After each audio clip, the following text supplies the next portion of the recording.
Hey everybody, welcome back to the channel. In today's video, I'm going to be giving my review for Your Place or Mine, the new Netflix rom-com starring Reese Witherspoon, Ashton Kutcher, and Jesse Williams.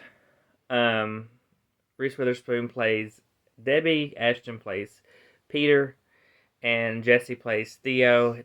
He's like a publisher person. Um, so I was kind of nervous with this one. I watched the trailer for it. The trailer didn't look anything great. But I like Reese Witherspoon and Ashton Kutcher. I normally find Ashton Kutcher pretty funny. Um, What? Like it's hard?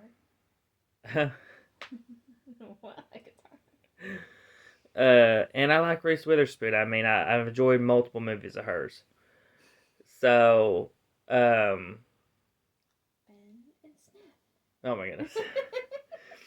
So this one's done in what they called a split screen type rom com. Basically, their characters Debbie and Peter, you see them together in the beginning.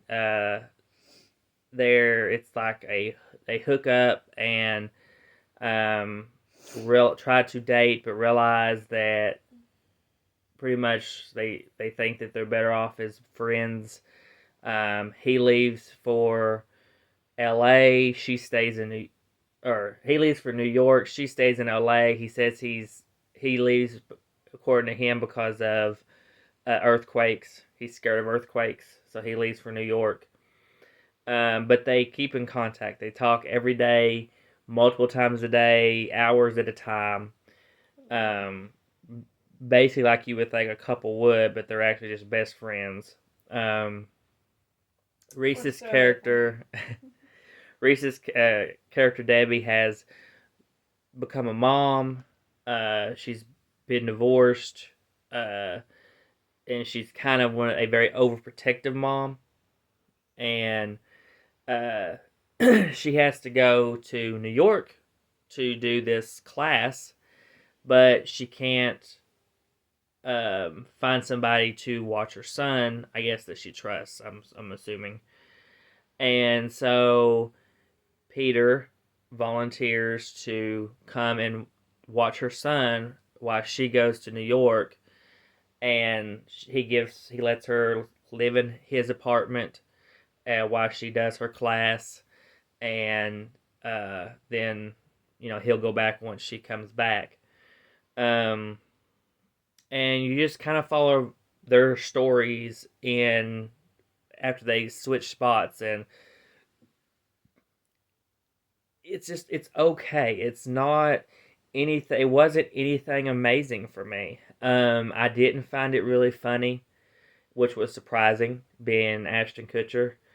But I didn't find it really funny at all. Um, to me, the funniest part of the movie was seeing Ashton trying to drive this little tiny convertible, and you see his leg where his knees bent up. He's so tall. It's literally 3/4 of the way up the door, and I'm just like, I got more laughter out of that than the movie itself that's supposed to be funny. Um, Now I'm not saying this is a terrible film. The cinematography is good. The uh, the acting is good. It's just the story is weak for me. Now I don't really say I'm not going to say it was a split screen thing. I think because normally with movies, rom coms, romances, they build the relationship. They're together. They're building it. This one, you're kind of just thrown right into it. They've been best friends for 20 years, and you just kind of got to have that believability factor that this is this relationship is going to happen, that it can happen. And that's one good thing is Reese and Ashton are really good friends in real life, so the chemistry is there. Um, so they don't have to be on screen together to have that chemistry. They did like a press thing for it recently, and from where I guess because I saw the video, it looked sort of like awkward at times, like him trying to figure out if he needs to put his arm around or whatever. Because he didn't want, obviously, rumors to start up, but then people turned around because he didn't put, I mean, they were staying close to each other. He just didn't have his arm around her. And everyone started saying that they hate each other. He's like, we do not hate each other. We just don't want stuff to get started that isn't actually going on. I seen that probably the same interview he was talking. He said, if I put my arm around her, I'm cheating Yeah. on yeah. Mila. But if I don't do it, then I hate her. I Yeah. hate Reese. So he said, I don't win either way Yeah. in this situation. But I mean, they're best friends probably in real life. So the Yeah, chemistry they was are. there. You didn't really have to build that. They didn't really have to be on screen together. But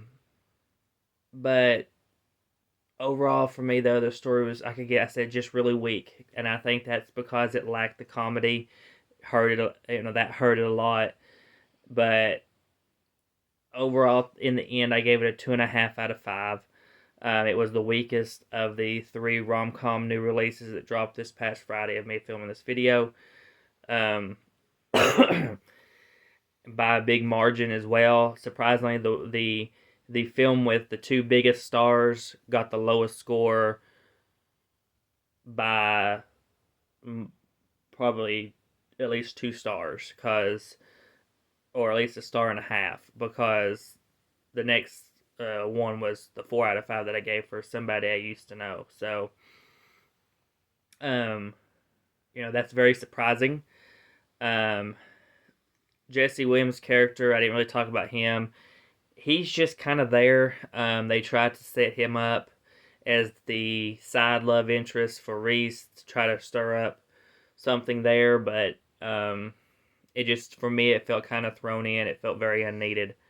But I guess that's why I didn't think I really had to talk about it. But it felt very just unwarranted. It really didn't need to happen. But yeah, so that's pretty much everything. I mean, if you want to watch it, I say go ahead and check it out. You may like it more than me, but unfortunately, it just wasn't anything special or amazing. Just a subpar, okay film. So that is everything for my review for Your Place or Mine. So please come like, subscribe, hit the bell, be notified for our videos, and we'll see you all in the next one.